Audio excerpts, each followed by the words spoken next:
ایک سبق ہمیں روزانہ ہر وقت یاد رکھنے کی ضرورت ہے کہ دنیا میں ہم بہت مختصر وقت کے لیے آئے ہیں اور یہاں سے سب کچھ کو چھوڑ کے جانا ہے، خالی ہاتھ جانا ہے۔ جیسی یہاں زندگی گزاری ہوگی اس کے مطابق قبر، قیامت اور آگے کے معاملات۔ یہ سبق اگر ہمیں ہر جگہ یاد رہے، موت اگر ہمیں ہر جگہ یاد رہے، تو ہمارے بہت سارے مسائل تو ویسے ہی حل ہو جائیں۔ انسان کی زندگی میں بہت ساری ذمہ داریاں ہیں۔ ایک ذمہ داری ہے رشتہ داریوں کو نبھانا، رشتوں کو نبھانا۔ رشتے کون سے ہیں؟ کافی ہیں۔ ماں باپ کا رشتہ، باپ بیٹے کا رشتہ، ماں بیٹے کا رشتہ، بہن بھائی کا رشتہ، بھائی بھائی کا رشتہ، دادا دادی کے ساتھ رشتہ، نانا نانی کے ساتھ رشتہ، اسی طرح سسرال کے، ننیال کے، ددیال کے کافی رشتے ہیں۔ تو ان رشتہ داریوں کو نبھانا ایک مستقل ذمہ داری ہے، اور اس کے بارے میں شریعت سنت میں ہمارے پاس بہت تفصیلات موجود ہیں الحمدللہ۔ ماں باپ کا رشتہ ایسا ہے کہ اگر بیٹا نافرمان ہو، باپ اگر بیٹے کو ایک دفعہ نہیں، دو دفعہ نہیں، 100 دفعہ بھی یوں کہہ دے کہ جا تو میری اولاد نہیں، تو یہ رشتہ ٹوٹ نہیں سکتا۔ خدا نہ خاصہ کوئی بدبخت بیٹا ہو، باپ کو یوں کہہ دے کہ تو میرا باپ نہیں، 1000 دفعہ بھی کہہ دے، رشتہ نہیں ٹوٹ سکتا۔ کوئی ماں اپنی بیٹی کو یوں کہہ دے کہ تو میری بیٹی نہیں، رشتہ نہیں ٹوٹ سکتا۔ کائنات میں ایک رشتہ ایسا ہے جو چند بول کے بولنے سے جڑ بھی جاتا ہے اور ایک لفظ کو چند مرتبہ بولنے سے ٹوٹ بھی جاتا ہے۔ وہ رشتہ میاں بیوی کا رشتہ ہے۔ یہ بڑا حساس بھی ہے، بڑا نازک بھی ہے، اور انتہائی ٹیکنیکل بھی ہے۔ اگر غور کیا جائے تو تاریخ انسانی میں جو سب سے پہلا رشتہ دو انسانوں کے درمیان بنا وہ میاں بیوی کا تھا۔ باپ بیٹے کا رشتہ بعد میں بنا، قابیل اور حابیل کے پیدا ہونے کے بعد۔ سب سے پہلا رشتہ میاں بیوی کا رشتہ بنا۔ پھر جب جنتی جنت میں چلے جائیں گے، خوشگوار زندگی گزار رہے ہوں گے، وہاں بھی کیا ہوگا؟ میاں بیوی ہی ساتھ رہیں گے۔ کیا جنت میں ماں باپ اور اولاد ساتھ نہیں ہوں گے؟ سب ساتھ ہوں گے، لیکن جو انسان کا جنت میں اپنا گھر ہوگا جنتی کا، وہاں پہ وہ اپنی بیوی کے ساتھ ہی رہے گا۔ بچوں سے بھی ملاقات ہوگی، ماں باپ سے بھی ہوگی، اور لوگوں سے بھی ہوگی، لیکن رہے گا وہ بیوی کے ساتھ۔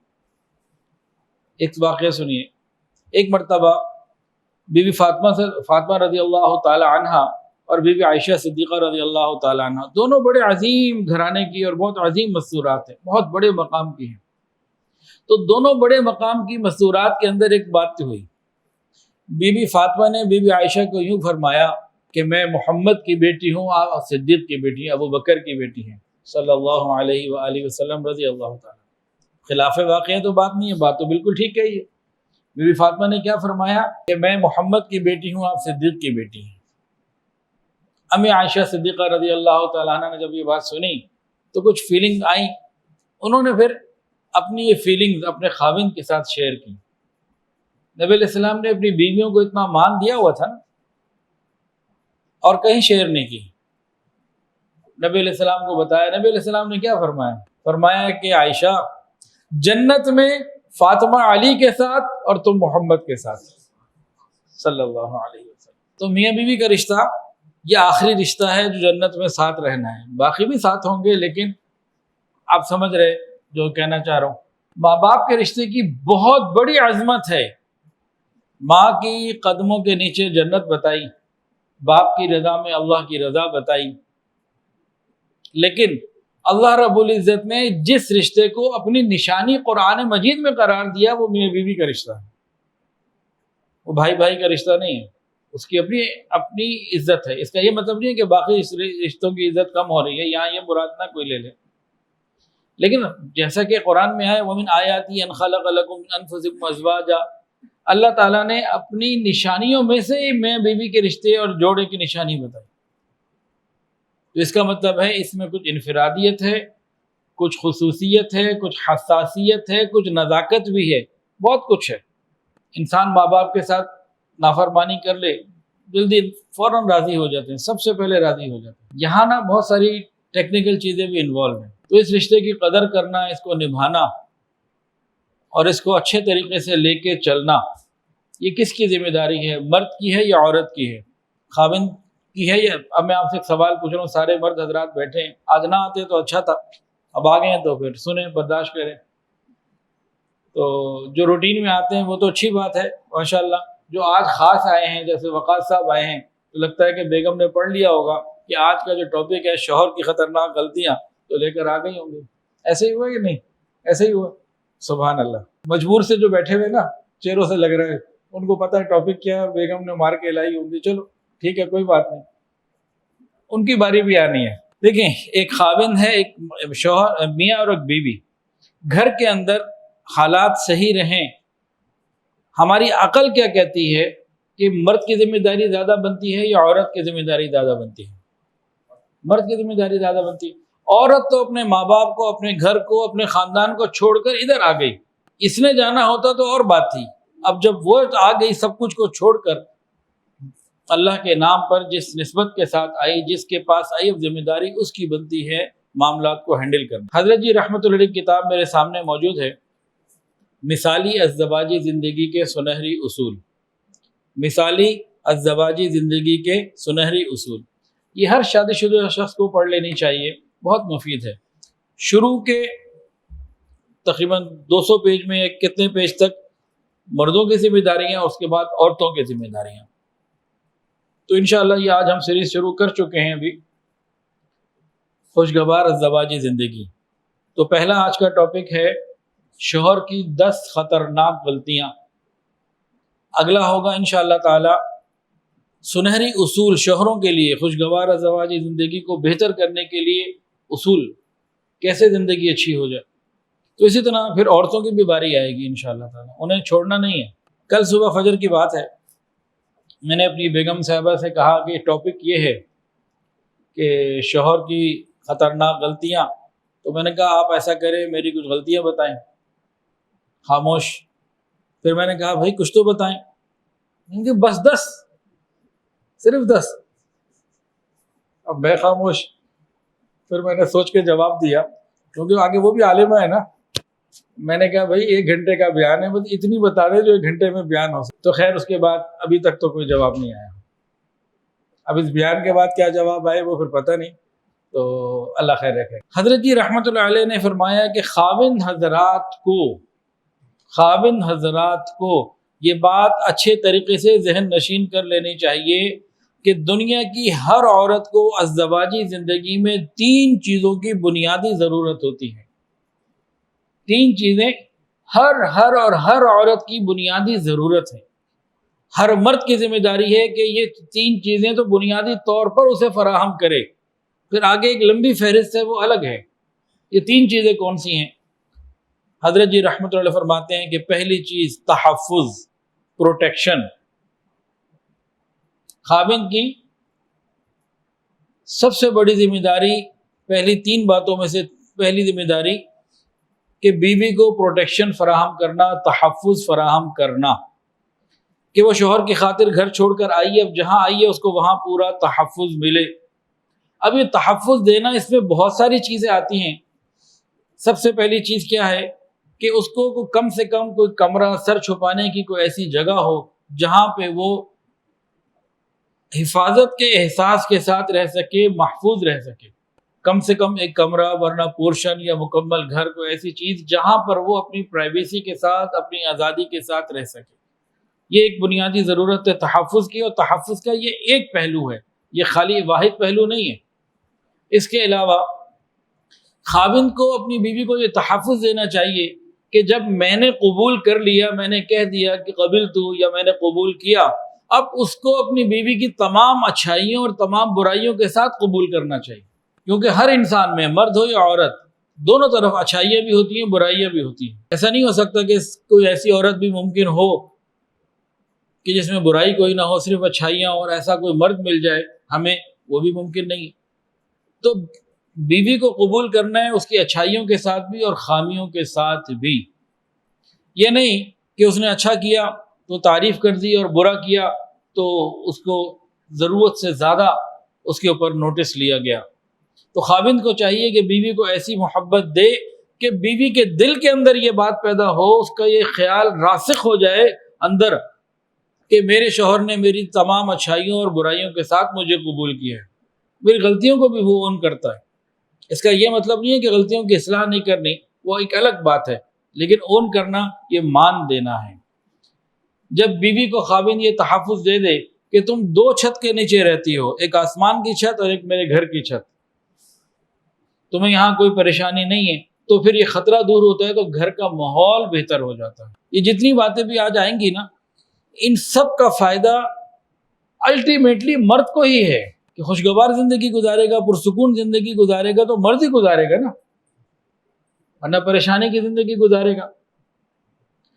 حضرت جی فرماتے ہیں کہ دوسری چیز جو عورت کی بنیادی ضرورت ہے وہ ہے توجہ، اٹینشن، توجہ دینا۔ خاوند اپنی بیوی کے ساتھ وقت گزارے اور اس کی ضروریات کو محسوس کرے، اس کی خیر خیریت لے، حال احوال لے۔ ایسا نہ ہو کہ وہ بیمار ہے تو ڈاکٹر پہ نہیں لے جا رہے، کئی دنوں سے بستر پر ہے تو خیر خیریت نہیں پوچھ رہے، اس کی بنیادی ضروریات بعض ذاتی ہوتی ہیں، اس کے بارے میں انسان کو فرصت ہی نہیں۔ دیکھیے، ایک ہے گھر کا بجلی کا بل، گروسری اور بچوں کا کام کر دینا، یہ الگ چیز ہے۔ خاص بیوی کی ذات کے ساتھ جو تحفظ، جو اٹینشن دینی ہے، توجہ دینی ہے، اس کی ضروریات کا خیال رکھنا ہے، وہ ایک الگ چیز ہے۔ تو گھر آ کر اس کو توجہ دینا، مورل سیٹسفیکشن، اخلاقی اطمینان بھی دینا اور جسمانی اطمینان بھی دینا، یہ خاوند کی ذمہ داری ہے۔ اب خاوند کبھی دفتر میں مصروف، کبھی بزنس میں مصروف، کبھی اپنے باہر کے کاموں میں مصروف، گھر آنے کے بعد اگر یہ بیوی کو توجہ نہیں دے رہا تو یہ اپنی زندگی کو خراب کر رہا ہے، اور بیوی کا جو حق ہے بنیادی اس کو توجہ دینا، اس میں یہ کام پورا نہیں کر رہا۔ اب کئی دفعہ کیا ہوتا ہے کہ بیوی خاوند کے لیے صبری، کھانا پکایا، انتظار کیا کہ خاوند آئے گا تو رات کو ساتھ کھائیں گے۔ اب خاوند صاحب آتے ہیں تو موڈ ہی نہیں بن رہا، کہتے ہیں میں نے کھانا ہی نہیں، میرا دل ہی نہیں کر رہا۔ اب یہاں شیطان کو بہت موقع ملتے ہیں کام کو خراب کرنے کے۔ شیطان، جب اللہ تعالیٰ نے اس رشتے کو اپنی نشانی قرار دیا تو شیطان نے بھی سب سے زیادہ کوشش یہ کی ہوتی ہے، کر رہا ہوتا ہے کہ اس رشتے کو سب سے زیادہ خراب کرنے کے لیے محنت، تو شیطان ہر وقت ساتھ ہوتا ہے۔ تو خاوند کا یہ رویہ شیطان کو پھر اور آگے بڑھانے کا ذریعہ بن جاتا ہے۔ جب خاوند بیوی کو توجہ نہیں دیتا، بیوی سکون میں نہیں آ سکتی۔ جب بیوی سکون میں نہیں آ سکتی تو گھر کا ماحول پرسکون نہیں ہو سکتا۔ خاوند یہ سمجھ رہا ہے کہ میں نے اب اس کو اگر توجہ نہ دی تو گھر کا ماحول اچھا ہو جائے گا، تو اس سے بڑا بیوقوف کوئی نہیں۔ تھوڑی سی توجہ اور وقت اور اٹینشن دے دے تو اس کے بدلے میں جو کچھ ملے گا اس سے بہت زیادہ ہے جو یہ دے رہا ہے۔ تیسری چیز حوصلہ افزائی، پہلی چیز تحفظ، دوسری توجہ، اور تیسری چیز حوصلہ افزائی، اپریسیشن۔ حضرت جی رحمۃ اللہ لکھتے ہیں کہ بیوی کی تیسری ضرورت بنیادی یہ ہے کہ اس کی حوصلہ افزائی کی جائے، وہ اچھے کام کرے تو اس کی قدر کی جائے، اور اس کی ہر اچھی بات کے اوپر مناسب انداز سے اس کی تعریف کر دی جائے۔ ہاں، غلط بات کے اوپر اگر روک ٹوک کرنی ہے وہ بھی ضروری، لیکن یہ نہ ہو کہ ہر غلطی پہ تو روک ٹوک ہو، وہاں کوئی اس کے اوپر کمپرومائز نہ کیا جائے، لازمی کیا جائے، اور اچھائی کے اوپر جو ہے وہ اپریسیشن نہ ہو۔ یہ فطرت انسانی ہے، آپ جس کو اپریشیٹ کریں گے وہ شوق سے آگے بڑھے گا۔ تو اگر خاوند یہ تینوں بنیادی چیزیں اپنی بیوی کو گھر میں مہیا کرے، گھر کا زندگی پرسکون ہوگی، تو فائدہ اس کا کون لے گا؟ خاوند لے۔ لِتَسْكُنُوا إِلَيْهَا، نشانیوں میں کیا فرمایا کہ سکون کے لیے پیدا کیا۔ عورت سے مرد کو سکون ملے گا، کب ملے گا؟ جب مرد وہ تمام ضروریات کو پورا کرے گا۔ تو یہ پرسکون زندگی بیسیکلی مرد نے گزارنی ہے، تو اس کے لیے کچھ کرنا پڑتا ہے۔ دیکھیں، ہر انسان چاہتا ہے کہ میری عزت ہو، مجھے دنیا میں اچھا سمجھا جائے، ایک فطری خواہش ہے۔ تو عام لوگ کیا کرتے ہیں کہ تکبر کے ذریعے اپنے آپ کو ظاہر کرنا چاہتے ہیں کہ میں کچھ ہوں، لیکن شریعت کیا کہتی ہے؟ جتنا جھکو گے اللہ اتنا اٹھائیں گے۔ اب میں چاہتا ہوں کہ میرے گھر میں سکون ہو، ہم آہنگی ہو، تو شریعت کے اور نبی علیہ السلام کے مزاج سے تو ہمیں مل جائے گی، اپنے جو حالات دنیا میں چل رہے ہیں اس کے مطابق نہیں ملے گی۔ اب شوہر کی 10 خطرناک غلطیاں۔ پہلی بات، حضرت جی رحمۃ اللہ لکھتے ہیں کہ بیوی کو نظر انداز کر دینا۔ شوہر کی غلطیوں میں سے پہلی غلطی فرمایا کہ بیوی کو نظر انداز کر دینا، وقت نہیں دینا، محفل میں بیٹھیں گے تو دوسروں کو توجہ دیں گے، گھر میں بیٹھے دوسروں کو توجہ دیں گے، بیوی کو توجہ نہیں دیں گے۔ رشتہ دار عورتیں آئیں گی، ان کو توجہ دے دیں گے، بیوی کو توجہ نہیں دیں گے۔ بعض لوگ تو آتے ہی دیر سے ہیں اور آنے کے بعد بھی ادھر ادھر کے کاموں میں لگ جاتے ہیں، بیوی کو بہت زیادہ نظر انداز کرتے ہیں۔ ایک لطیفہ مشہور ہے کہ خاوند بیٹھا ہوا تھا گھر میں، کتاب پڑھ رہا تھا، اور کتاب پڑھتے پڑھتے اس کو کئی گھنٹے گزر گئے تھے۔ اب بیوی ادھر سے آئے ادھر سے آئے، کوئی بات کرے یہ توجہ ہی نہ دے، خیال ہی نہ کرے، اور کئی گھنٹے گزر گئے۔ تو رات کو بیوی نے کہا کاش میں بھی کوئی کتاب ہوتی، کم سے کم تمہاری نگاہوں کے سامنے تو ہوتی۔ اس نے بھی جل کے جواب دیا کتاب نہیں، تجھے ڈائری ہونا چاہیے تھا، ہر سال بدل تو دیتا۔ اس طریقے کے رویے سے گھر خوش نہیں رہ سکتے، آبادی نہیں ہو سکتی۔ بعض دفعہ خاوند حضرات آپس میں بیٹھ کے دوستوں میں اس قسم کی بات کرتے ہیں، جملہ بولتے ہیں دوستوں میں بیٹھ کے کہ میں نے تو اپنی بیوی کو کبھی ویلیو ہی نہیں دی، کبھی عزت ہی نہیں دی۔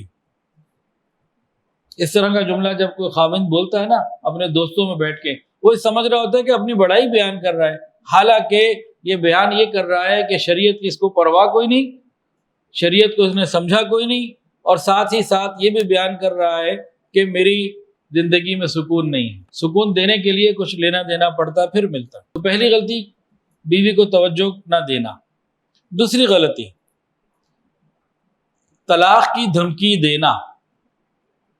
بعض مرد حضرات ہر وقت اپنی بیوی کے سر کے اوپر یہ تلوار لٹکائے رکھتے ہیں، میں تجھے چھوڑ دوں گا، میں کچھ اور کر لوں گا۔ کسی نہ کسی وقت میں یہ کوئی بات کرتے رہتے ہیں کہ میں نے تمہیں چھوڑ دیا۔ اس جملے سے ہوتا کیا ہے؟ اس جملے سے نفسیاتی طور پر بیوی غیر محفوظ، اپنے آپ کو محفوظ محسوس کرتی ہے، اس کے ذہن کے اندر ایک طوفان آ جاتا ہے، ایک اطمینان کی کیفیت ختم ہو جاتی ہے، اپنے آپ کو بے سہارا لگنے لگتی ہے، اپنا آپ اس کو بے سہارا لگنے لگتا ہے۔ جب خاوند کے اس جملے سے اور بار بار کے جملے سے اس کے دماغ کے اندر طوفان آ گیا، ہلچل مچ گئی، اپنے آپ کو بے سہارا محسوس کرنا شروع کر دیا، اب اس کے کئی پھر معاملات ہوتے ہیں۔ بعض مرتبہ گناہوں کے دروازے کھل جاتے ہیں۔ شیطان کا رول یہاں پہ ہمیں ہمیشہ یاد رکھنا ہے کہ میاں بیوی کے تعلقات میں سب سے زیادہ شیطان کی کوشش ہوتی ہے کہ کام خراب کیا جائے۔ کئی پھر چیزیں آ جاتی ہیں۔ ایک تو یہ آ جاتا ہے کہ گناہوں کے دروازے کھل جاتے ہیں۔ مثال کے طور پر اس کے دماغ میں یہ آ گیا اس کا تو کوئی پتہ نہیں، پاگل ہے، غصے والا ہے، کس وقت مجھے چھوڑ دے، آلٹرنیٹ تلاش کرنا شروع کر۔ خاوند ہی کہ کسی دوست سے، کسی ملنے والے سے یا اور کسی کے ساتھ ایسا رابطہ رکھنا شروع کر سکتی ہے کہ بھئی اس نے کچھ کر دیا تو کوئی تو میرا خیال کرنے والا ہو۔ یا پھر اگر ایسا نہیں ہے تو وہ ڈپریشن میں چلی جائے گی، پریشانی میں چلی جائے گی، زندگی دن اور رات تکلیف میں گزارے گی، اولاد کی تربیت، گھر کے کام کاج سارے متاثر ہوں گے۔ یہ جملہ زندگی میں طوفان مچا دیتا ہے عورت کی اور کام خراب کر دیتا ہے۔ جب انسان اپنی بیوی کو تسلی دے دے کہ یہ والا کام میں تو کبھی نہیں کروں گا، کچھ ہو جائے میں نے یہ نہیں کرنا، اب اس کا مان اور یقین بڑھے گا، اب اطمینان کے ساتھ وہ گھر کی ساری چیزوں کو، ذمہ داریوں کو سنبھال سکے گی۔ تو حضرت لکھتے ہیں کہ خاوندوں کو عقل کے ناخن لینے چاہیے اور یہ الفاظ ان کو کبھی بھی استعمال نہیں کرنے چاہیے کہ جو چھوٹی چھوٹی باتوں کے اوپر آئے دن یہ کہہ دیتے ہیں میں تمہیں چھوڑ دوں گا، میں تمہیں طلاق دے دوں گا، عورت کے دماغ میں ایک خوف پیدا کر دیتے ہیں۔ اب یہ پریشان عورت کبھی بھی زندگی اچھی نہیں گزار سکتی، کوئی بھی پروڈکٹیوٹی سے آپ نہیں لے سکتے۔ حضرت جی رحمۃ اللہ لکھتے ہیں اسی کتاب میں پیج نمبر 92 میں کہ دو میاں بیوی تھے، دونوں پڑھے لکھے تھے، ایک پروفیسر تھے اور دوسرے LLB، تو دونوں میاں بیوی خوب پڑھے لکھے تھے، کئی سال شادی کو گزر گئے تھے، آپس کے اندر اطمینان نہیں تھا۔ اب وہ غور کرتے کہ ہم پڑھے لکھے بھی ہیں اور اطمینان نہیں ہے تو پھر ٹھیک ہے ہمیں الگ ہونا چاہیے۔ تاہم وہ دیندار بھی تھے، حضرت جی رحمۃ اللہ علیہ سے بیعت بھی تھے، دونوں نے الگ الگ حضرت جی رحمۃ اللہ علیہ کو اپنی ازدواجی زندگی کے بارے میں بتایا۔ حضرت نے بھی دونوں کو بلا لیا، پہلے الگ الگ پوچھا، پھر دونوں کو بلا لیا اور پردے میں ساری بات چیت ہوئی، خاوند حضرت کے سامنے ہے، بیوی پردے میں بیٹھی ہے۔ حضرت جی رحمۃ اللہ نے ساری باتوں سے اس بات کا اندازہ لگا لیا ہے کہ اس کیس میں میاں بیوی کا ہر کیس الگ ہوتا ہے، یہ جتنی باتیں بتائی جا رہی ہیں جرنل ہیں، بعض ہر آدمی کے اپنے حالات ہیں کہ اس اسپیسیفک کیس میں جو میں ابھی ڈیل کر رہا ہوں اس میں مسئلہ کیا ہے کہ خاوند کی عادت یہ ہے کہ ہر چھوٹی بات کے اوپر کہہ دیتا ہے میں تجھے چھوڑ دوں گا، میں تجھے چھوڑ دوں گا۔ باقی دونوں دیندار اور چیزیں ٹھیک تھی، حضرت نے دونوں کو بلایا، ساری باتیں پہلے ہو چکی تھی، فرمایا کہ دیکھیں بھئی آپ دونوں دیندار بھی ہیں، بیت بھی ہیں، دین کی فکر بھی کرنے والے بھی ہیں، اب ایک وعدہ آپ مجھے دے دیں، اگر وہ آپ نے بات مان لی تو آپ کی زندگی کے اندر مسئلے ختم ہو جائیں گے اور زندگی پرسکون ہو جائے گی، اور وہ بات نہ مانی تو بہت پریشانی رہے گی۔ تو اگر آپ چاہتے ہیں کہ آپ دونوں خوشگوار ازدواجی زندگی گزاریں تو میرے ساتھ یہ وعدہ کریں۔ دونوں نے کہا جی ہم وعدہ کرتے ہیں۔ وعدہ اصل میں خاوند سے لینا تھا، لیکن بیوی کے تحفظ، بیوی کے دماغ کو تحفظ دینا تھا۔ حضرت جی رحمت اللہ علیہ نے خاوند سے کہا کہ آپ جو بات بات پر کہتے ہو میں تجھے چھوڑ دوں گا، میں کسی اور کو لے آؤں گا، میرے بڑے رشتے، میرا یہ بڑا وہ، یہ آج کے بعد نہیں کہنا، آپ اس کو میرے سامنے یقین دلاؤ کہ آج کے بعد نہ میں یہ بولوں گا، نہ میرا ارادہ ہے تمہیں چھوڑنے کا، تم ہی میری بیوی ہو، تم ہی رہو گی، اور اگر تمہیں کچھ ایسا کرنا بھی ہوا تو پہلے میرے پاس آؤ گے، میں اپروول دوں گا تو اس کے بعد کوئی بات ہوگی، ورنہ تم یہ بات نہیں کرو گے۔ خاوند نے ساتھ پڑھے لکھے لوگ تھے، بات کو پورا سمجھا، کہ جی حضرت میں وعدہ کرتا ہوں کہ اپنی بیوی کو بھی میں اطمینان دلاتا ہوں، یہ جملہ میں دوبارہ کبھی نہیں بولوں گا، آپ کے پاس آنے کی نوبت انشاءاللہ نہیں آئے گی۔ دونوں نے وعدہ کیا، حضرت جی رحمت نے دعا کروائی، وہ چلے گئے۔ چند ہی دنوں کے بعد کہنے لگے ہم لوگ ہنی مون کنڈیشن میں، وہ خاوند کہنے لگا کہ میں حیران ہوں کہ بیوی کے اندر اتنا چینج آ گیا، جب بیوی کو تحفظ ہی نہیں دیا مرد نے، وہ سب کچھ کو چھوڑ کر آ گئی اور ابھی بھی عدم تحفظ کا شکار ہے، تو گھر میں کیسے وہ خوش دلی کے ساتھ اپنا ان پٹ ڈالے؟ ایک ہوتا ہے ڈنڈے سے کام کروانا، ایک ہوتا ہے شوق اور محبت سے کام کروانا، نفسیات سے، ٹیکنیکل طریقوں سے کام کروانا۔ کامیاب ازدواجی زندگی کے لیے شوہر کو سیاست دان ہونا چاہیے پورا۔ جو شوہر کامیاب سیاست دان نہیں ہے نا، وہ ازدواجی زندگی اچھی نہیں گزار سکتا، پوری سیاست آنی چاہیے۔ سیاست ہمارے ہاں تو بری چیز ہے، ہمارے ہاں ہمارے معاشرے میں سیاست کو برا سمجھا جاتا ہے۔ انبیاء علیہ السلام سیاست کیا کرتے تھے، خلفائے راشدین نے سیاست کی ہے، تو بہت ساری چیزوں کو نفسیاتی طور پر ٹیکل کرنا ہوتا ہے۔ اچھا جی، ایک تو کہ انسان یقین دلائے کہ میں نے تیرے ساتھ ہمیشہ رہنا ہے، اور یہ جملہ، یہ علیحدگی والی بات ہی کبھی معاملات ہوں گے ہم آپس میں سیٹل کریں گے، لیکن یہ والا دروازہ نہیں کھولنا، اصل تو یہ ہے۔ تاہم طلاق کیا ہے اس کو بھی سمجھنے کی ضرورت ہے، طلاق اس کو سمجھنے کی ضرورت ہے۔ کس کو؟ ہر وہ شخص جو نکاح کے لیے تیار ہے، نکاح ہو چکا ہے، یہ کرنا چاہتا ہے، قریب آ گئی عمر، طلاق کے مسائل کا معلوم ہونا چاہیے۔ سب سے بنیادی پہلی بات تو یہ ہے کہ طلاق بالکل ناپسندیدہ چیز ہے، یہ کوئی پسندیدہ چیز نہیں ہے۔ ہاں کبھی ایسا موقع آ سکتا ہے کہ اس کے بغیر بھی گزارا نہیں، لیکن وہ کبھی آتا ہے۔ ابھی جو ہمارے معاشرے میں ہول سیل میں خلا اور طلاق کے سلسلے چل رہے ہیں، یہ چیز بہت خراب ہو چکی ہے۔ طلاق سے پہلے قرآن نے کیا سمجھایا ہے؟ حضرت جی رحمت اللہ علیہ کے پاس ایک صاحب آئے، کہنے لگے کہ قرآن کے اندر ہے نا عورت کو مارو، فضربوہن، مارو اس کو۔ حضرت جی نے فرمایا کہ ہاں بالکل ہے، لیکن ذرا آپ یہ بتائیے کہ وہ جب بتایا ہے کہ عورت کو مارنے کے بارے میں، وہ کیوں اور کس بات پہ بتایا؟ اس نے کہا اگر اس سے کوئی بدکاری ہو جائے، برا عمل، اخلاقی گراوٹ کی بات ہو جائے تب۔ تو حضرت نے ان سے پھر کاؤنٹر کوسچن کیا، تو آپ کیا یہ چاہتے ہیں کہ کوئی عورت کوئی بد کرداری کر کے اپنے خاوند کے پاس آئے تو خاوند اس کو گلاب جامن پیش کرے، رسگلے پیش کرے، کیا کرے؟ وہ تو خیر خاموش ہو گئے۔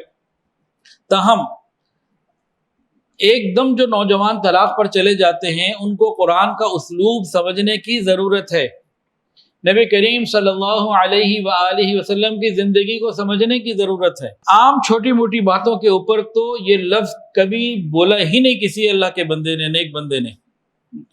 انبیاء کرام کو دیکھ لیجئے، صحابہ کو دیکھ لیجئے، یہ لفظ نہیں بولا جاتا۔ اگر قرآن میں یہ آیا ہے کہ تم اس کو مار سکتے ہو وَضْرِبُوهُنَّ، تو وہ کب ہے اور اس سے پہلے کے کون سے درجات ہیں؟ خدا نخواستہ کسی بیوی سے ایسا عمل ہو گیا، بدکاری، کوئی برا کام، بے حیائی والا، بد اخلاقی والا، حیا سے گرا ہوا کوئی کام ہو گیا، تو اب قرآن نے ڈائریکٹ طلاق کی دھمکی دینے کو نہیں کہا کہ سب سے پہلے بات چیت بند کر دو، بات چیت کم کر دو، اسی سے سمجھ جائے گی۔ نہیں، اس کے بعد دوسرا اسٹیپ کیا ہے؟ بستر کو الگ کر لو، اس پر آ جاؤ۔ ابھی بھی نہیں تو اب اگر مارنا پڑے، پھر بھی نہیں مان رہی نا، تو اگر اب مارنا پڑے تو تم مار سکتے ہو، لیکن چہرے پہ نہیں مارنا، ایسا نہیں مارنا کہ جسم پہ نشان پڑ جائیں۔ اب سمجھ جائے گی۔ ابھی بھی نہ سمجھے تو اب کیا ہے؟ ثالث جمع کرو، ایک ادھر سے لاؤ ادھر سے لاؤ، دونوں طرف سے ثالث جمع کرو۔ وہ بھرپور کوشش کریں، دونوں کو سمجھائیں کہ گھر آباد رکھو۔ وہ اگر اچھے طریقے سے کوشش کریں گے تو اللہ تعالیٰ معاملے کو سلجھا دیں گے، گھر آباد ہو جائے گا۔ اور اگر پہلے آپ نے بات بند کی، اس کے بعد بستر الگ کیا، پھر ہلکی پھلکی کوئی سزا دے دی، پھر ثالث آ گئے، انہوں نے ٹل کا زور لگا لیا جوڑنے، وہ ثالث بھی ایسے ہو جو جوڑنے والے ہوں، توڑنے والے نہ ہوں، ساری کوششیں کر لیں۔ اب اگر خدا نہ خاصہ طلاق کی نوبت آ رہی ہے، تب بھی 3 فائر اکٹھے نہیں مارنے، پہلے ایک دے دو، شاید اگلی سے پہلے عقل آ جائے تو رجوع خود ہی کر لینا، آپس میں ہی ہو جائے، پھر کچھ عرصے بعد دوسری دے دو، شاید اب عقل آ جائے، پھر کچھ عرصے کے بعد تیسری دے دو، پھر کام ختم ہمیشہ کے لیے۔ شریعت ڈائریکٹ طلاق پہ نہیں گئی، یہ نہیں کہ نمک تیز ہو گیا، دیر سے تیار ہوئی، لائٹ گئی، کھانا نہیں پکا، فلاں، اور یہ چھوٹی موٹی باتوں کے اوپر، گھریلو باتوں کے اوپر ایٹم بم مار دیا، نہیں، یہ تو بہت دور جا کے ایک ایکشن ہے جو لینا ہے، یہ پہلی بات پہ نہیں لینا، اور وہ بھی اخلاقی برائی کی بات ہے، کوئی بہت بڑا معاملہ ہو جائے تو پھر ادھر چلنا ہے، عام چھوٹی موٹی باتوں کے اوپر یہ چیز تو نہیں تھی۔ اب اگر نوجوان کو معلوم ہو کہ شریعت نے اس طریقے سے، یہ بیوی کو بھی معلوم ہونا چاہیے، خاوند کو بھی معلوم ہونا چاہیے کہ طلاق کا جو پیٹرن بتایا ہے اللہ نے وہ یہ ہے، شریعت نے یہ مزاج دیا، اگر یہ ہو تو بہت سارے گھر آباد رہیں، پہلی طلاق کی نوبت بھی نہ آئے۔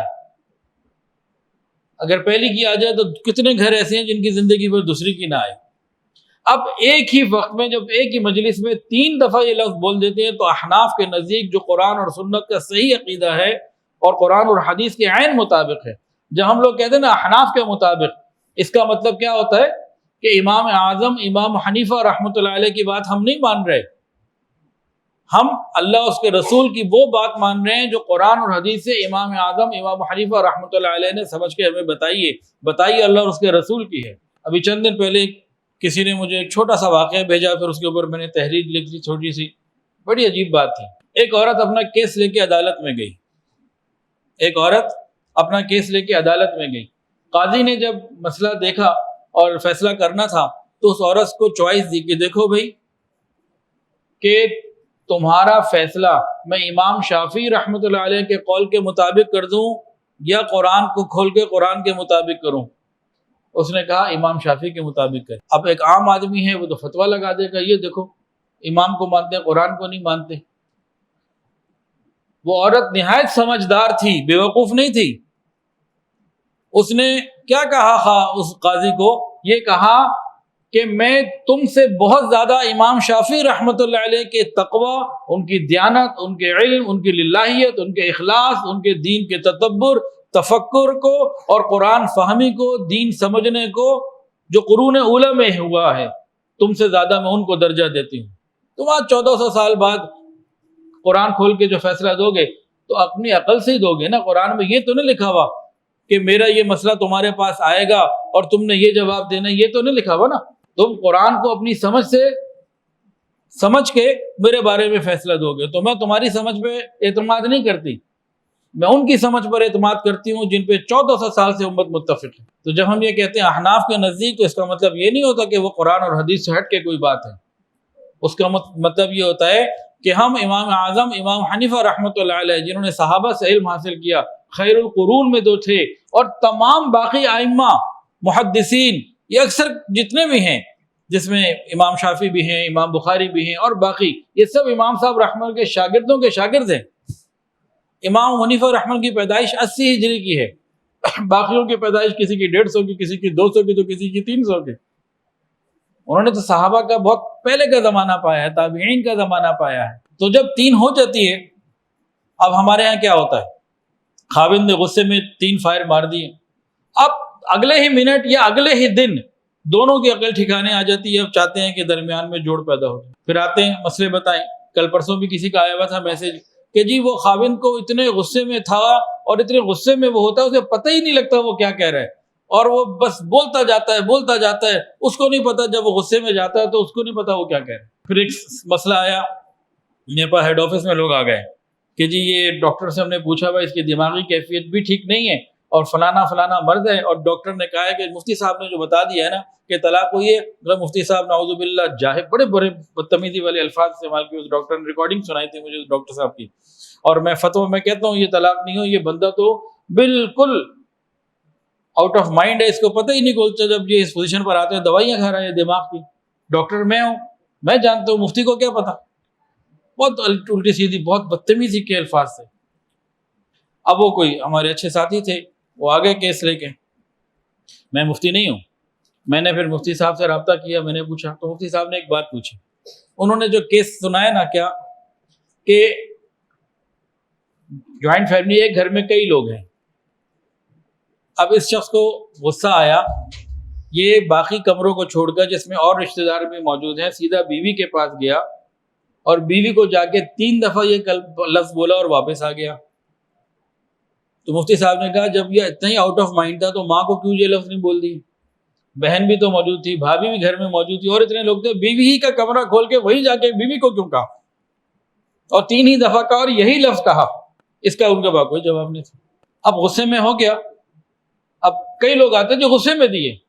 کبھی ایسا ہوا کہ خاوند نے بیوی کو محبت سے کہا بھائی آج بہت پیاری لگ رہی ہیں, بہت اچھی لگ رہی ہے, میں آپ کی خدمت سے بڑا خوش ہوں, چلیں آپ کو خوشی میں طلاق دیتا ہوں. ایسا کبھی ہوا؟ جو غصے میں ہی ہوتا ہے. تو ان احکامات کو, چیزوں کو پہلے سے سمجھنے کی ضرورت ہے, وہ نوبت ہی نہ آئے.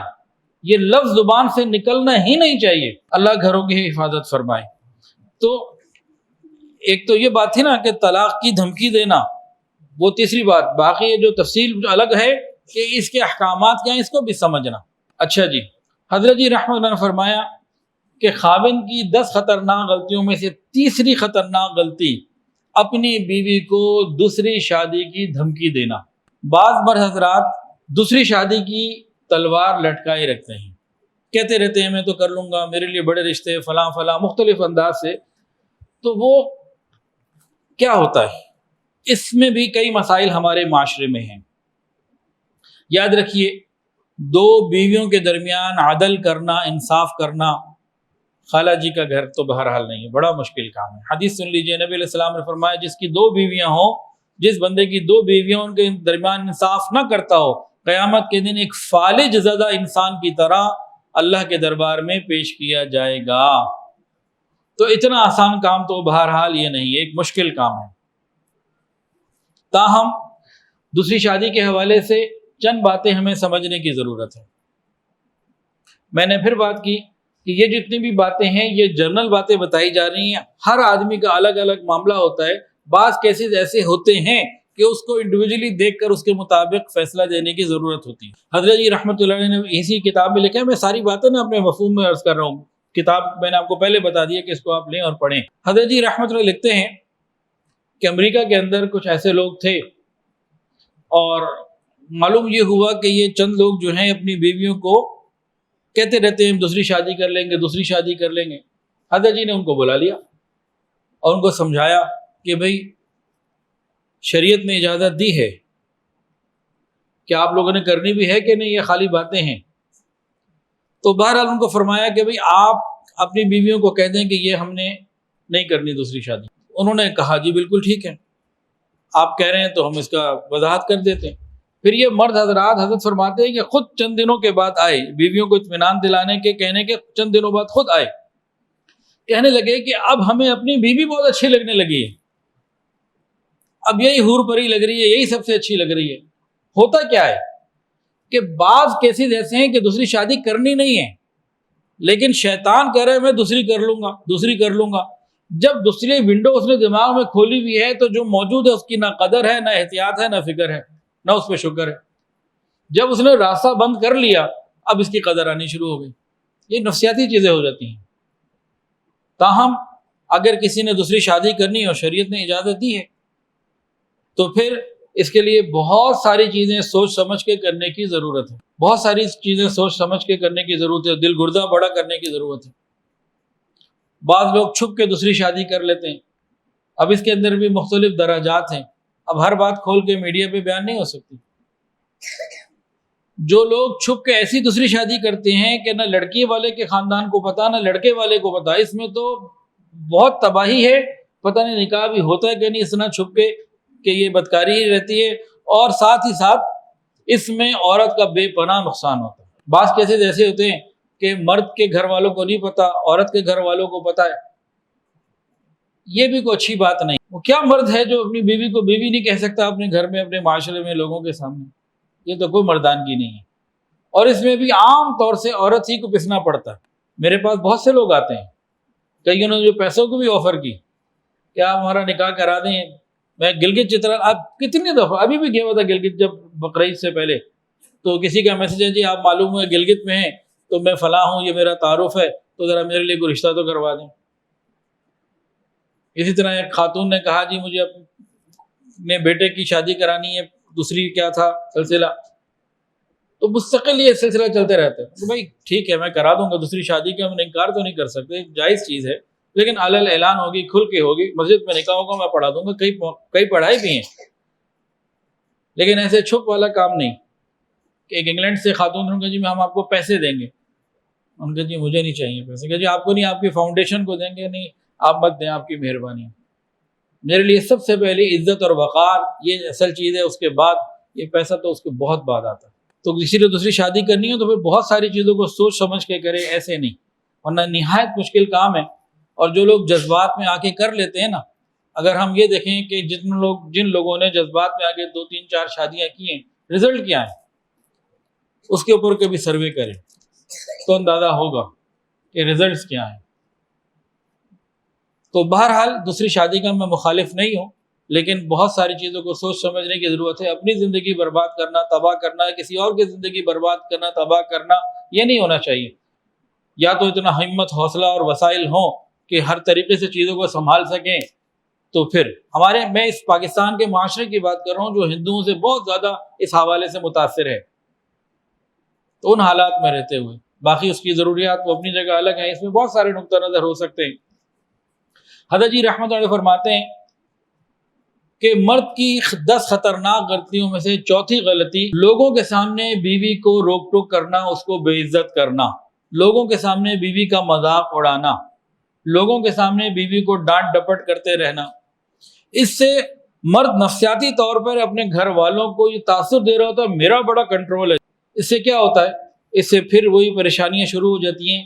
ہر انسان کی عزت نفس ہے، چھوٹے بچے کی بھی عزت نفس ہے. علماء نے لکھا ہے کہ چھوٹا بچہ تنہائی میں گرے نا اکیلا، اور زور سے گرے، زیادہ چوٹ لگے، کم روتا ہے یا نہیں روتا. لوگوں کے سامنے تھوڑی چوٹ لگے، ذرا سا گرے، زیادہ روتا ہے، عزت نفس مجروح ہوتی ہے. چھوٹے بچے کی بھی عزت نفس مجروح ہوتی ہے. یہ تو پھر بڑی ہے اور عورت ہے، جوان ہے، گھر کے اندر آپ اس کو اللہ کے نام پہ لے کر آئے ہیں. جب عزت نفس مجروح ہو جاتی ہے تو پھر معاملات اور خراب ہو جاتے ہیں. بیوی کو سمجھانا ہے تنہائی میں، نصیحت کرنی ہے تنہائی میں، لوگوں کے سامنے برا بھلا کہنا، اس سے گھر آباد نہیں ہوگا، اس سے کبھی بھی گھر آباد نہیں ہوگا. تنہائی میں آپ 2 کی جگہ 4 سنا دیں وہ سن لے گی، لیکن لوگوں کے سامنے 2 کی جگہ 1 بھی کہیں گے تو وہ کام جو ہے وہ خراب ہو جاتا ہے. بعض مرتبہ خاوند جو روک ٹوک کرتے ہیں نا، وہ کیا کرتے؟ اپنی کوئی غلطی ہو چکی ہوتی ہے، اس پر پردہ ڈالنے کے لیے غصہ کر کے، برا بھلا کہہ کے اپنے ہی نفس کو تسکین دے رہے ہوتے ہیں، اپنی انا کو تسکین دے رہے ہوتے ہیں. غلطی ان کی ہوتی ہے. بیوی نے کوئی کام کہا، 1 دن نہیں کیا، 2 دن نہیں کیا، 8 دن نہیں کیا، لمبا ہو گیا. اب کسی پر بیوی نے ناراض ہو کے کوئی بات کر دی، جی میری وہ آپ سے بات کہی تھی وہ ابھی تک تو ہوئی نہیں. اب جناب غصے میں آ کے، غلطی پیچھے اپنی ہے، اس کو کور کرنا ہے تو پھر جو منہ میں آ دیا بول دیا، اور سامنے کون ہے اس کی بھی کوئی پرواہ نہیں. تو مختلف وجوہات کی وجہ سے جب دوسروں کے سامنے بیوی کو بے عزت کیا جائے، عزت نفس مجروح ہو جاتی ہے، پھر آگے اولاد کی تربیت اور بہت ساری چیزیں خراب ہو جاتی ہیں. 5ویں غلطی حضرت لکھتے ہیں کہ وقت نہ دینا. خاوند حضرات بیوی کو وقت نہیں دیتے، دیر سے گھر پہنچ گئے، اب پہنچنے کے بعد اپنے ہی کاموں میں لگے ہوئے ہیں. آج یہ موبائل آ گیا تو موبائل پہ لگے ہوئے ہیں, اسکرین پہ لگے ہوئے ہیں, گھنٹوں اس سے کوئی بات ہی نہیں کر رہے. محفلوں میں جاتے ہیں, لوگوں میں جاتے ہیں تو جناب ہر طریقے کی بات کرتے ہیں, کھل کھل کے بات کرتے ہیں. گھر میں رہتے ہوئے کسی کا فون آ جائے, چیٹنگ شروع ہو جائے تو گھنٹوں بات اس سے ہو رہی ہے جو گھر میں موجود بیوی ہے اس کے ساتھ بات نہیں ہو رہی ہے. تو اس قسم کے حالات یہ بھی تکلیف کا ذریعہ بنتے ہیں. حضرت فرماتے ہیں کہ کئی مرتبہ تو لوگ نیکوکاری کی وجہ سے, نیکی کی وجہ سے بیوی کو وقت نہیں دیتے کہ جی مراقبے میں, ذکر میں اور ادھر لگے ہوئے ہیں اور دین کا کام کرنے ہیں, بیوی کو وقت نہیں دے رہے. یہ چیز بھی بہت غلط ہے. حضرت عمر فاروق رضی اللہ عنہ بیٹھے ہوئے ہیں اور ساتھ غالباً ابی بن کعب رضی اللہ تعالیٰ عنہ بیٹھے ہوئے ہیں. ایک عورت آئی, دربار فاروقی میں ایک عورت آئی اور اس نے آ کے کہا امیر المومنین میرے خاوند بہت اچھے ہیں, سارا دن روزہ رکھتے ہیں, ساری رات تہجد پڑھتے ہیں. یہ کہہ کے خاموش ہو گئی. تو حضرت عمر فاروق رضی اللہ عنہ نے فرمایا کہ ہاں تمہارا خاوند تو بہت اچھا ہے, سارا دن روزے رکھتا ہے, ساری رات تہجد پڑھتا ہے, تو بہت نیک آدمی ہے. اب وہ عورت خاموش ہو گئی. تو ابی بن کعب غالباً وہ تھے رضی اللہ تعالیٰ عنہ, انہوں نے کہا امیر المومنین یہ عورت اپنے خاوند کی شکایت لے کے آئی ہے. شکایت لے کے آئی تو کہہ بڑا اچھا, ساری رات تہجد پڑھتا ہے, سارا دن روزے رکھتا ہے. تو انہوں نے عرض کیا امیر المومنین بات اصل میں یہ ہے, وہ یہ کہہ رہی ہے سارا دن روزے رکھتا ہے, ساری رات تہجد پڑھتا ہے, مجھے وقت نہیں دیتا, میرے لیے اس کے بعد کوئی وقت نہیں. امیر المومنین ایک دم حیران ہو گئے, کہنے لگے اچھا بڑی تم نے زبردست جو ہے نا اس کی بات میں سے مسئلہ سمجھا, اب ایسا کرو فیصلہ بھی آپ کرو. اب انہوں نے کہا اس کو کہ خاوند کو لے کر آؤ. خاوند بھی آ گیا, معلومات لی تو معلوم یہ ہوا کہ اس خاوند کی ایک ہی بیوی ہے. تو ابی بن کعب رضی اللہ عنہ نے فیصلہ دیا کہ تم 3 دن روزے رکھو, 3 رات تہجد پڑھو, اور چوتھی رات اور چوتھا دن روزہ نہیں رکھنا, اور چوتھی رات تم نے پوری رات پورا وقت بیوی کو دینا ہے. اور بیوی اس پہ خوش ہو گئی اور خاوند نے بھی کہا ٹھیک ہے, یہ دونوں چلے گئے, معاملہ حل ہو گیا. اب حضرت عمر فاروق رضی اللہ عنہ فرماتے ہیں کہ یہ آپ نے فیصلہ کہاں سے دیا؟ فرمایا میں نے تو قرآن سے دیا, قرآن سے فیصلہ دیا. قرآن میں کہاں ہے, کیا مطلب؟ تو انہوں نے کہا امیر المومنین شریعت میں 4 کی اجازت ہے مرد کو, اس کی ایک ہے. اگر کسی کی 4 ہوں تو 4 میں سے ہر 4 میں سے ایک رات تو بیوی کو دینی ہے نا, تو اس کی تو ایک ہی تھی. تو میں نے یہاں سے مسئلہ سمجھتے ہوئے, قرآن سے مسئلہ سمجھتے ہوئے اس کو یہ جو ہے نا آرڈر جاری کیا, یہ فیصلہ دیا. حضرت امیر المومنین عمر بن خطاب رضی اللہ عنہ حیران ہو گئے, کہنے لگے تمہارا عورت کی بات کو سن کے مسئلے کو سمجھ لینا اور پھر یہ جواب بھی دے دینا, یہ بہترین چیز ہے. بہت خوش ہوئے, بہت خوش ہوئے. اب دیکھیں قرآن فہمی یہ ہے نا. اب ایک میں آج کے کسی بندے سے کہوں کہ قرآن دیکھ کے مجھے بتاؤ, وہ بھی انجینئر پلمبر ایسا کو بندہ, ابھی قرآن دیکھ کے بتاؤ مجھے, اس پر اعتماد کروں یا 1400 سال پہلے جس پر پوری امت متفق ہے ان پر اعتماد کروں, جہاں کوئی 2 نمبری کا خدشہ بھی کوئی نہ ہو. اب قرآن میں وضاحت سے تو یہ مسئلہ نہیں لکھا ہوا نا, کسی کی ایک بیوی ہو تو 3 دن روزے رکھے اور 3 دن تہجد پڑھے اور چوتھے دن بیوی کے پاس جائے. یہ قرآن میں وضاحت سے تو نہیں لکھا ہوا, لیکن فیصلہ تو انہوں نے قرآن سے ہی دیا. تو قرآن کو بھی سمجھنا ایک کام ہے نا. تو ہم آج کے بندے سے سمجھنے کے بجائے اگر پرانے بندے سے سمجھ کے اس پہ چلتے چلے جائیں تو کیسا خوبصورت نظام ہے. تو بہرحال خاوند کی چوتھی بڑی غلطی کہ بیوی کو وقت نہ دینا. یہاں پر کیا ہوتا ہے, یہاں پہ دیکھیں میاں بیوی کے تعلق میں شیطان کا کام بہت تیزی سے بڑا ہوتا ہے, اس کا خاص ٹارگٹ ہوتا ہے یہ. اب جو خاوند بیوی کو وقت نہیں دیتا نا, اب بیوی نے کہیں تو وقت گزارنا ہے, کہیں تو باتیں کرنی ہے. دیکھیں خاوند رات کو گھر آ کے صرف گھڑی دیکھ کر 10 منٹ, 24 گھنٹے میں سے صرف 10 منٹ بیوی کی بات سن لیں, اس کے اکثر مسئلے حل ہو جائیں گے. بہت کچھ سوچ کے رکھا ہوتا ہے, بچوں کی یہ بات کرنی ہے, اپنی یہ بات کرنی ہے, گھر کی یہ بات کرنی ہے, فلاں وہ بات کرنی ہے. اب اگر خاوند ہی بیوی کو وقت نہیں دے گا, اسی کی بات کو نہیں سنے گا, تو اس کے نتائج کیا پیدا ہوں گے؟ اس کے مختلف نتائج آ سکتے ہیں, بہت بھیانک بھی ہو سکتے ہیں. ایک تو اس کے اندر فرسٹریشن پیدا ہوگی, کہ مجھے عزت نہیں دیتا، مجھے اہمیت نہیں دیتا، میری بات کی ویلیو کوئی نہیں، اتنے مسائل ہیں اس کو دیکھتا ہی نہیں، میری بات نہیں سنتا، پر اس نے کہیں تو وہ نکالنا ہے نا اپنا۔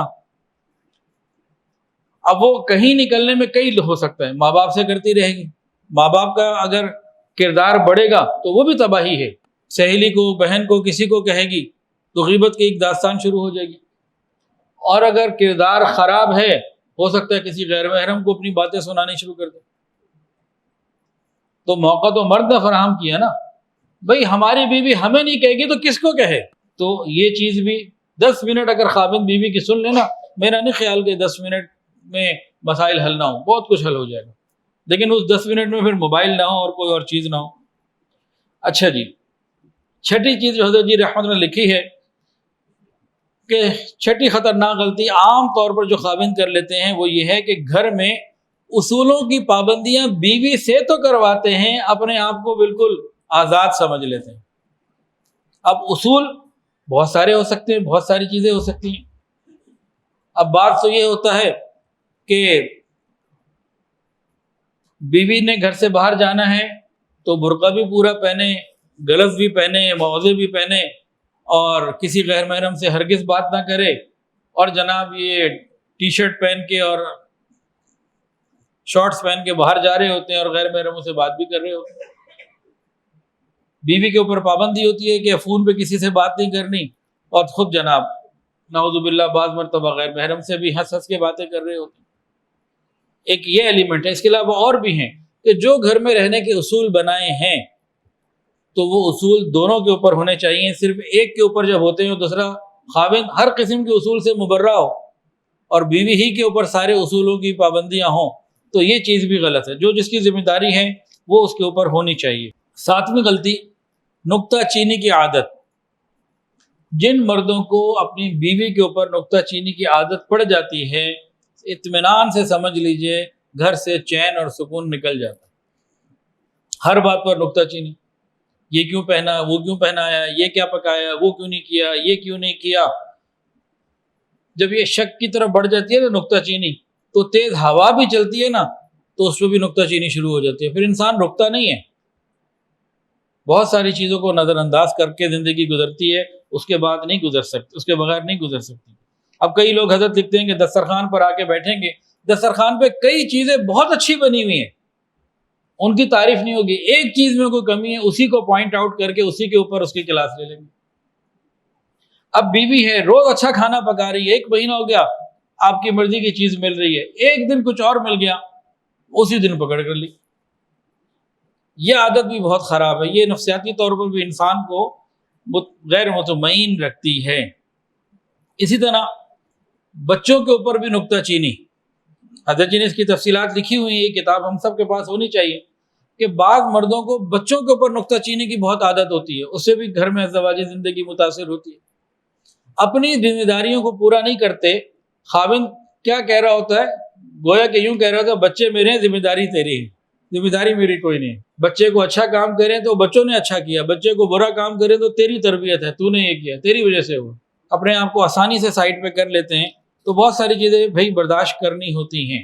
8ویں بات حضرت جی رحمۃ نے لکھی کہ تیسرے بندے کی خاطر بیوی سے جھگڑا کرنا۔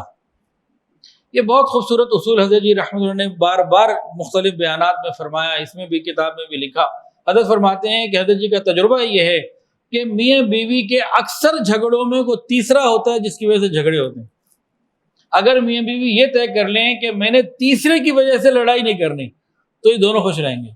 وہ تیسرا کوئی بھی ہو سکتا ہے، وہ لڑکی کے والدین بھی ہو سکتے ہیں، لڑکے کے والدین بھی ہو سکتے ہیں، دیور جیٹھ جیٹھانی دیرانی کوئی بھی ہو سکتا ہے۔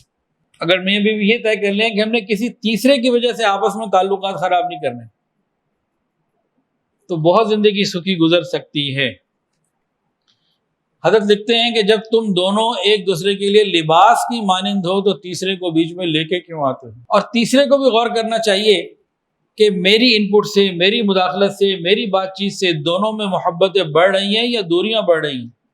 اگر تو دوریاں بڑھ رہی ہیں تو اللہ تعالیٰ اس بندے سے محبت نہیں کرتے جو میاں بیوی میں دوری پیدا کرے۔ اور اکثر اوقات تو لڑکے کی والدہ یہ کام، وہ تہجد گزار بھی ہوتی ہے، بعض مرتبہ تسبیح بھی ہاتھ میں ہوتی ہے، روزہ بھی رکھنے والی ہوتی ہے، خوب نیکی بھی ہوتی ہے، لیکن بہو اور اپنے بیٹے کے درمیان قربت اور محبت یہ برداشت نہیں ہوتی، تو بہت ممکن ہے کہ ان کی یہ نیکیاں شاید ان کے کام نہ آئیں۔ تو میاں بیوی کو کیا چاہیے؟ اصول حضرت فرماتے ہیں کہ میاں بیوی کو چاہیے کہ جو قرآن نے یہ کہہ دیا ہن لباس لکم وانتم لباس لہن، تم دونوں جب ایک دوسرے کا لباس ہو، پھر کسی تیسرے کو بیچ میں نہ لاؤ، طے کرو کہ تیسرے کی وجہ سے ہم نے نہیں لڑنا، شاید اکثر لڑائی ہماری ختم ہو جائیں۔ اور تیسرے کو بھی چاہیے کہ میری بات کی وجہ سے اگر میاں بیوی میں دوری پیدا ہو رہی ہے تو یہ اللہ تعالیٰ کی مجھ سے ناراضگی کا ذریعہ بنے گی۔ 9ویں بات حضرت جی لکھتے ہیں کہ الزام لگانا، ضروری نہیں ہے کہ بدکاری بد اخلاقی کا الزام لگے، بہت ساری چیزوں کا الزام، یہ نقصان تیری وجہ سے ہوا، جاب میری چلی گئی تو تیری وجہ سے چلی گئی، تو ہی منحوس تھی، اور بہت ساری باتوں کے اوپر فلاں کام تیری وجہ سے نہ ہوا، بچے تیری وجہ سے بگڑ گئے، ہم تقریب پہ دیر سے پہنچے تو تیری وجہ سے، ہر برا کام تیری وجہ سے ہو رہا ہے، تو یہ عادت بھی گھر کو تباہ کر دیتی ہے۔ 10ویں بات حضرت جی رحمۃ اللہ لکھی ہے کہ بیوی کے قریبی رشتہ داروں کے ساتھ تعلق کا نہ رکھنا اور ان کو برا سمجھنا۔ کئی مرتبہ خاوند معاشرے میں ایسے بہت ہیں کہ تم ٹھیک ہو، مجھے تم سے محبت بھی ہے، لیکن تمہارے ماں باپ نہیں اچھے لگتے، یا تمہاری ماں اچھی نہیں لگتی، یا تمہارا بھائی اچھا نہیں لگتا، اور بیوی کے سامنے بیوی کے والدین یا بیوی کے بھائی کو برا بھلا کہنا، گھر والوں کو برا بھلا کہنا، ان کو تانے دیتے رہنا، ان کے بارے میں برے برے کلمات جت کر۔ کئی ایسے خاوند ہیں کہ ماشاءاللہ ان کا کھانا سسرال والوں کو گالی دیے بغیر، برا بھلا کہے بغیر ہضم ہی نہیں ہوتا۔ بیوی کے لیے تو اس کے ماں باپ، اس کے بہن بھائی ایک تعلق ہے، محبت ہے، زندگی اس نے وہاں گزاری، پیدا وہاں ہوئی، تو اس کے ساتھ جذباتی تعلق کا ہونا ان لوگوں کے ساتھ یہ فطری چیز ہے، شرعی چیز بھی ہے۔ اب شریعت نے اس میں ہمیں کیا حکم دیا کہ شادی کے بعد 2 باپ ہیں، 2 مائیں ہیں، اگر 2 طرفہ اس قسم کے اوپر کام ہو جائے تو بہت سارے گھروں کے اندر آسانیاں پیدا ہو جائیں، گھروں میں ذمہ داریاں ایسی تقسیم ہوں کہ بیوی یہ سوچے کہ مجھے اپنے شوہر کے رشتہ داروں کو کیسے خوش رکھنا ہے، خاوند یہ سوچے کہ مجھے اپنی بیوی کے رشتہ داروں کو کیسے خوش رکھنا ہے۔ جب سوچ اس انداز سے ہو جائے گی تو یقیناً آسانیاں ہوں گی۔ اب کئی گھروں میں کئی خاوند حضرات اپنی بیوی کو میکے نہیں جانے دیتے، اس کے اوپر مسائل پیدا کرتے ہیں، پریشانیاں ڈالتے ہیں، کوئی نہ کوئی مناسب ترتیب ہونی چاہیے۔ کچھ باہر ملک میں رہنے والے اپنے ماں باپ سے ملنے 1-2 سال میں تو خود آ جاتے ہیں، بیوی کو نہیں لاتے۔ ایک صاحب ہر سال آتے تھے، 9 سال تک آتے رہے، بیوی کو ایک دفعہ بھی نہ لائے۔ تو اس قسم کے واقعات بھی بہت ہیں۔ تو بھئی اگر ہمارے ماں باپ ہیں تو بیوی کے بھی ماں باپ ہیں، جو ہمارے لیے ہمارے ماں باپ کا مقام ہے اللہ نے رکھا، وہی بیوی کے لیے بیوی کے ماں باپ کا مقام وہ بھی اللہ ہی نے رکھا۔ تو ساری چیزوں کو ساتھ توازن کے ساتھ لے کے چلیں گے تو یقیناً انشاءاللہ العزیز خیر ہی پیدا ہوگی۔ تو یہ چند چیزیں تھیں جس میں ازدواجی زندگی کے حوالے سے مردوں میں کیا بہتری لائی جا سکتی ہے، ہم کیسے اپنے آپ کو بہتر کر سکتے ہیں، اس کو دیکھنے کی سیکھنے کی ضرورت ہے۔ انشاءاللہ تعالیٰ اگلی مجلس میں انشاءاللہ تعالیٰ اتوار کو مردوں کے لیے سنہری اصول جو ازدواجی زندگی کے حضرت جی نے لکھے ہیں وہ بات ہوگی، اس کے بعد پھر عورتوں کی غلطیاں اور ان کے اوپر بھی انشاءاللہ تعالیٰ بات ہوگی۔ دعا ہے کہ اللہ تعالیٰ ہم سب کو اپنی پاک بارگاہ میں قبول فرمائے اور عافیت عطا فرمائے۔ ویڈیو کے نیچے سبسکرائب کے بٹن پہ کلک کریں، بیل کے آئیکن پہ کلک کیجئے تاکہ ہر نئی ویڈیو کی نوٹیفیکیشن آپ کو مل جائے۔